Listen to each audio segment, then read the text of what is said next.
It is one of the best looking, if not the best looking airliner ever made, but there are people who saw it in a very different light, and instead of ushering in the era of supersonic passenger travel, this delta-wing beauty slowly faded away without a successor.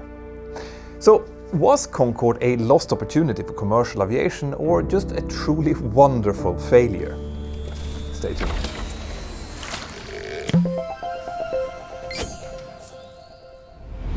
By now, I have already made several videos where I have looked at some of the most iconic airliners of the previous century and how they shaped the aviation industry that surrounded them. In quite a few of those videos, I've highlighted how rapid the pace of development of aviation was back in the immediate post-war era from the late 1940s to the 60s. I have to keep returning to this because understanding the context behind these planes is almost impossible today otherwise. Nowadays, a new airliner can take over a decade to go from project launch, when the first orders are announced, to the day when they actually carry paying passengers. But back then, things just worked completely differently. To show you what I mean by that, I'll start by giving you a quick comparison. In one of my latest episodes that I did here on the channel, I explained that the Boeing 777X is now estimated to take 12 years to enter service, and it's not even an all-new aircraft design. And with that in mind, remember that the first Boeing 707, the most successful early jetliner ever, had its inaugural flight in December 1957, and the first Concorde flew in March 1969.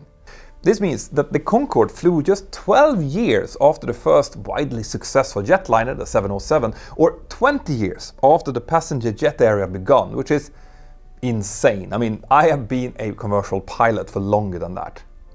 Okay, technically I'm cheating a little bit here, because the timeline would have been longer if I was comparing the service entry dates of these jets to each other, but whichever way you look at it, the Concorde was definitely way ahead of its time and appeared super early in the jet age.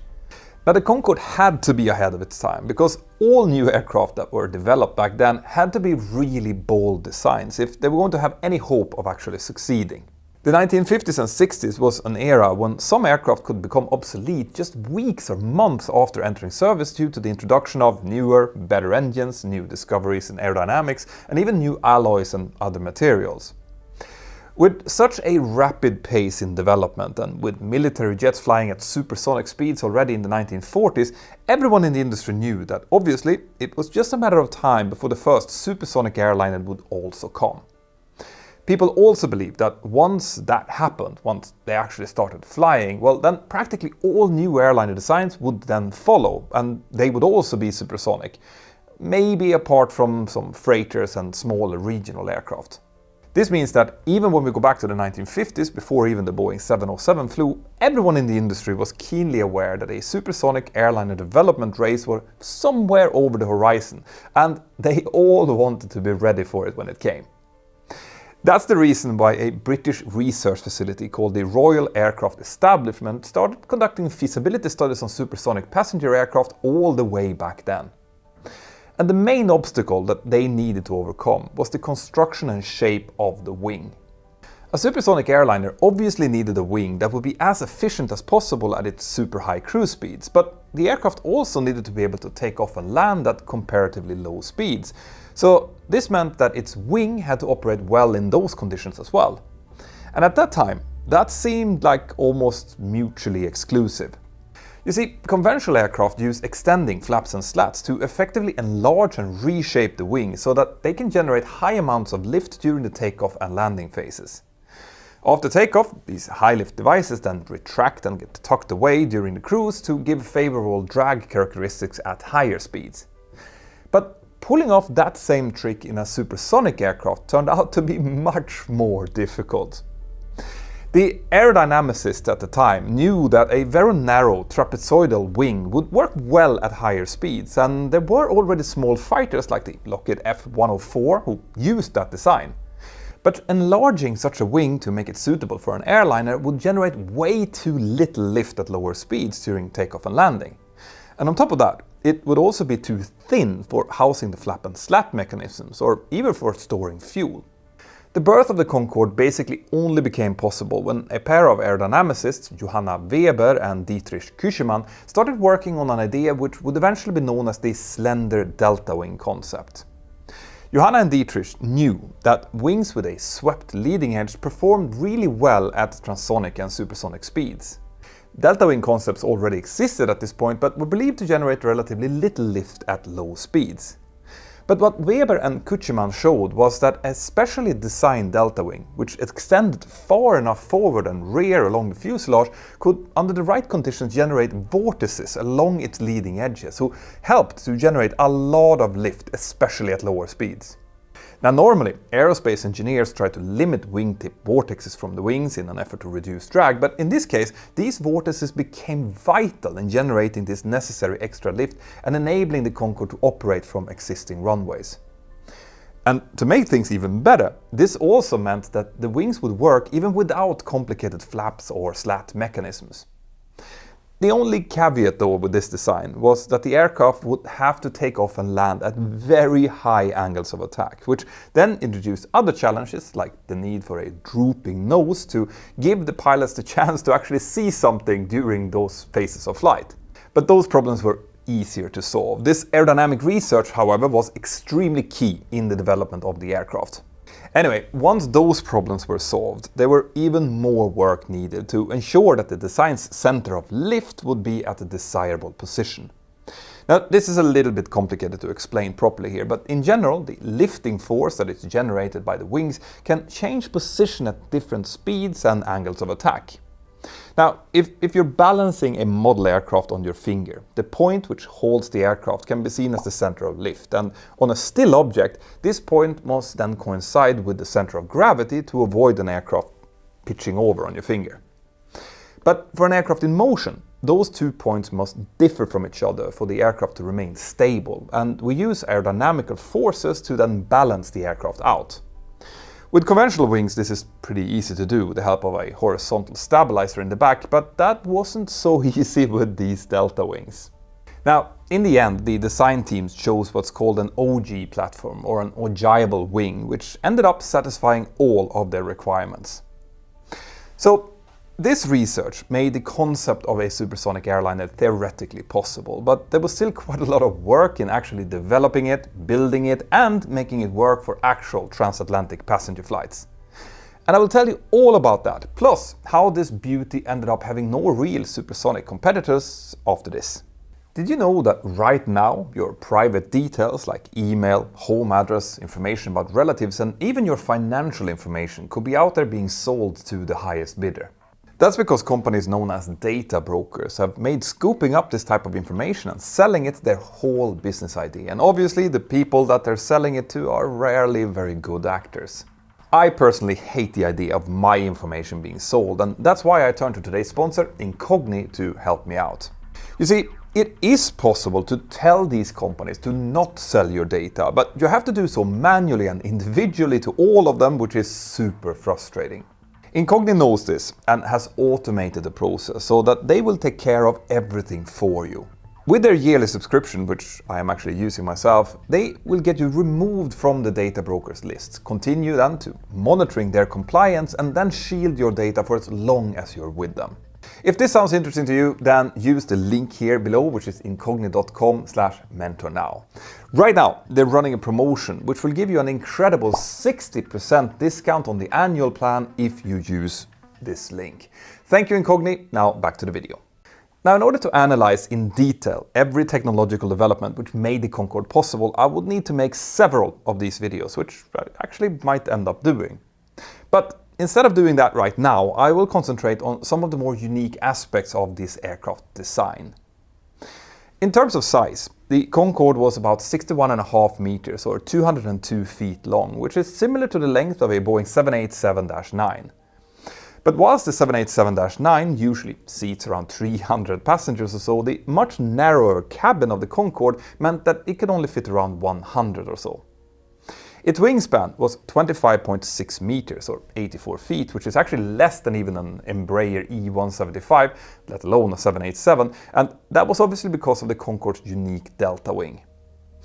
I've explained the purpose behind the wing design already, so let's instead talk a little bit more about what else was needed to make the Concorde fly efficiently. The varying flight and handling characteristics of the plane at different speeds led its designers to incorporate a fly-by-wire system to control it. Now, it was an analog design with some mechanical backups for different flight controls, but it was still the first of its kind, at least in an airliner. On top of that, the Concorde also needed forward and rear trim tanks, meaning tanks that fuel could be pumped into or out of in order to change its center of gravity. This was because even with its sophisticated ogive wing, the Concorde's center of lift would always change as it reached its supersonic cruising speeds. The position of the center of lift could then vary as much as 2 meters moving towards the rear above a certain speed. Now, if the weight configuration of the aircraft remained the same, this would then cause the nose to want to drop or for the aircraft to pitch down. Like I mentioned earlier, we normally adjust the pitch variation of an aircraft by using the elevator trim, which in most airliners just moves the horizontal stabilizer, and this actually generates a small amount of drag, which is acceptable at the speeds that we typically fly. But at supersonic speeds, these pitch variations would be much greater, and the Concorde doesn't even have a separate horizontal stabilizer, so that's why using trim tanks was so important. Moving the weight back and forth has the same result, but with no aerodynamic penalty, and actually some large conventional airliners like the MD-11 and some versions of the 747 also have trim tanks for the same reason, mostly to be more economical, not to actually control the aircraft though. Now, here it's also worth mentioning that as advanced as the Concorde's wing was, the construction of its fuselage was relatively conventional. By the time the Concorde's design was being finalized, aerodynamicists were already quite familiar with a principle called the area rule. In simple terms, this principle says that aircraft flying at transonic or supersonic speeds need to have their shape formed in such a way that if we were to slice them perpendicularly, the cross-section of each slice would change as smoothly from one slice to the next as possible, without any sudden bends or changes. The purpose of this is to reduce wave drag caused by supersonic shock waves, and the way to achieve this varies depending on how fast that we need to go. In practice though, following this rule means having to vary the cross-section of the fuselage, making it narrower where it meets the wing. And that's difficult to do in an aircraft with a pressurized passenger cabin made out of aluminium. That's why the engineers working on the Concorde early decided to ignore this principle and stick with the standard tubular fuselage. But even though they took this simpler way, they still had pretty significant challenges in designing it because of the extreme temperatures that the plane was going to be subjected to during each flight. The Concorde would famously get 30 centimeters or 12 inches longer in cruise because of thermal expansion, and this meant that the engineers had to choose their building materials carefully to ensure that it wouldn't develop fatigue problems over time as it expanded and contracted. This was also what ultimately limited the Concorde's maximum cruise speed. You see, normal airliners have a maximum speed which depends on structural and aerodynamic considerations, meaning that we basically limit our speed to a safe point well below a speed where aerodynamic forces could overstress the aircraft. But in the case of the Concorde, its top speed was often quoted as Mach 2.04, but it was actually temperature limited rather than aerodynamically limited.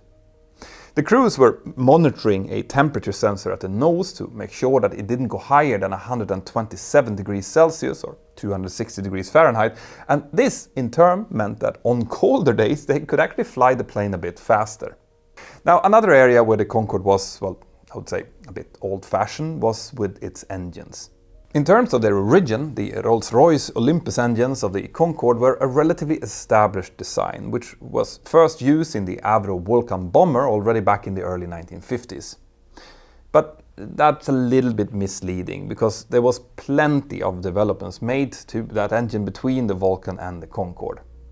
Rolls-Royce spent quite some time developing an updated supersonic version of this engine for use with an aircraft called the BAC TSR-2, a bomber intended for the RAF. That aircraft would eventually be cancelled, but that didn't stop Rolls-Royce from continuing to develop its engines. They later partnered up with Snecma, a French engine maker called Safran today, and together they developed the final Concorde version. Now, most modern airliners today use turbofans, which is an evolution of the earlier turbojets. The difference between a turbojet and a turbofan is that in a turbofan, most of the air coming into the engine then goes through the fan and bypasses the engine core itself, which can increase the engine's efficiency substantially. But that assumes that the aircraft this engine is mounted on is flying at subsonic speeds. At supersonic speeds, we have a couple of issues who makes the use of high bypass turbofans a bit problematic. Firstly, as we see with every new generation of aircraft today, high bypass turbofans are getting bigger and bigger frontal areas.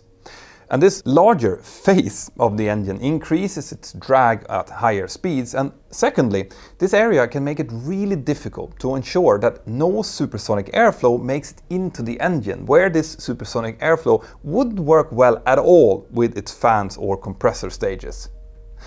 So that obviously begs the question, if we have an aircraft that can fly at Mach 2 or twice the speed of sound, how can we keep the airflow from going into any of the engine components at supersonic speeds? Not just the turbofans, any type of engine. Well, this is where we have to talk about the Concorde's engine air inlets. You see, if you imagine a river with a steady amount of water flowing through it. Now, imagine that you need to slow down the flow of water in this river at a specific point. How would you do that? Well, one way would be to suddenly widen the river at that point, right? And this is kind of what the engineers and aerodynamicists did using the engine inlets for supersonic jets. They designed the inlets so that they could limit the amount of air going in, with the air then expanding inside of the inlet to slow it down before it hit the engine fan. Now, in reality, this process is actually much more complicated than that, because unlike water flowing in a river, the air can be compressed to accomplish the same slowing effect. But the point here is that aircraft like the Concorde needed inlets whose configuration could vary depending on their speed. This wasn't just a matter of efficiency, by the way, it was also a safety issue. The Concorde was equipped with 4 engines in 2 pairs situated under each wing, with each engine having its own variable inlet. This meant that if one engine failed as the aircraft flew at Mach 2 at 55,000 feet, the inlet would need to be reconfigured immediately to reduce the drag on that dead engine. For this reason, the Concorde didn't just have engine inlets with a variable geometry. It also had an inlet by wire, as well as a throttle by wire engine control system, which are the precursors to modern full authority digital engine control or FADEC systems. The throttle by wire system also controlled the nozzle at the back of the engines in order to deliver maximum thrust at every speed and altitude. All of these systems meant that the Concorde's engines were actually incredibly efficient, even though they were a relatively old design. The only caveat being that they were only incredibly efficient in cruise. At subsonic speeds, and even when they were taxiing, the Concorde's engines instead burned quite a bit more fuel than any of the other designs did. Some said that a Concorde would burn as much fuel to get from its gate at London Heathrow to the runway as an Airbus A320 would burn during its whole flight from London to Paris. Now, in the end, the Concorde actually ended up being the second supersonic airliner to have its first flight, after the Tupolev 144. But as I explained in my video about that one, the Tupolev actually entered service much later and was constantly beset with problems until it was ultimately withdrawn. But what about Boeing and the other American manufacturers, and why didn't the Concorde itself have any successors? Well, I gave you a bit of a clue about this in the beginning of the video when I was making those timeline comparisons with the Boeing 707. You see, the Concorde had its first flight in March 1969, but actually didn't enter service until 1976, as its engineers were constantly working on solving all of its infancy problems. And between 1969 and 1976, the aviation industry ended up changing completely. In 1971, Boeing's 2707, the supersonic challenger to Concorde, was cancelled before the prototype was even built. This happened after very long delays, which were partly due to some early design decisions. Instead of the Concorde's ogive delta wing, the American manufacturers who were competing for the US Supersonic Transport or SST program had their own ideas on how to solve it. Lockheed's design was eventually actually similar to the Concorde but much bigger, meaning that it would have required much longer runways to operate. North American's design, the NAC-60, looked a lot like the B-70 Valkyrie bomber, and it had a delta wing with leading-edge high-lift devices and forward canards. And Boeing's entry, the 2707, which was eventually selected as a winner, featured a much more ambitious, complicated and quite heavy swing wing design. Boeing eventually abandoned that idea in favor of a fixed delta wing with additional tail surfaces instead, together with a significantly reduced size and speed. All of these changes slowed down the 2707 program a lot, and it also increased its costs dramatically, which eventually contributed to its cancellation. All of this would end up being a massive blow to Boeing, who were already struggling at the time with a more general downturn in airliner demand. But in a strange way, this cancellation might well have been a blessing in disguise for them, because of what was about to happen in the rest of the world. You see, supersonic speeds came with higher drag, and obviously with that a much greater fuel burn, but the economics of the plane could still work if the price of fuel continued to stay really, really low. But in 1973, the Yom Kippur War caused a fuel crisis that would force the airlines to completely rethink the way that they were operating and instead start to favor really, really efficient large capacity aircraft instead.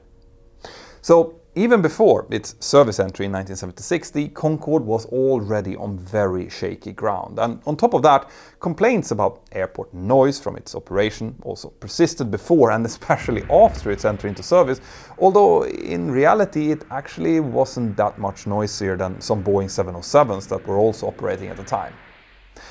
But the sonic booms which Concorde created as it went supersonic soon created legislation which banned it from transitioning into supersonic flight over land in a lot of different countries, significantly limiting its available routes. All of this meant that even though Concorde was unquestionably ahead of its time when it was created, by the late 1970s it had already fallen behind the times, economically and perhaps also socially. It was obviously raw awesomeness for av-geeks like myself, but a flop for accountants, so any thoughts of successors with maybe an area rule corrected fuselage or with newer engines vanished before it even went into service.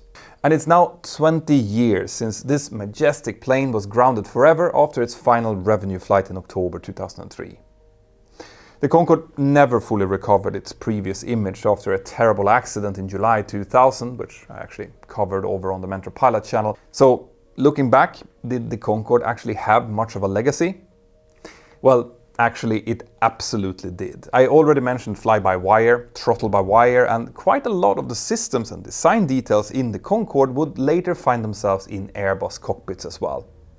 For example, it had blue, green and yellow hydraulic systems, just like on Airbus, and even the shape of its throttles looks quite similar to what we find in many Airbuses today.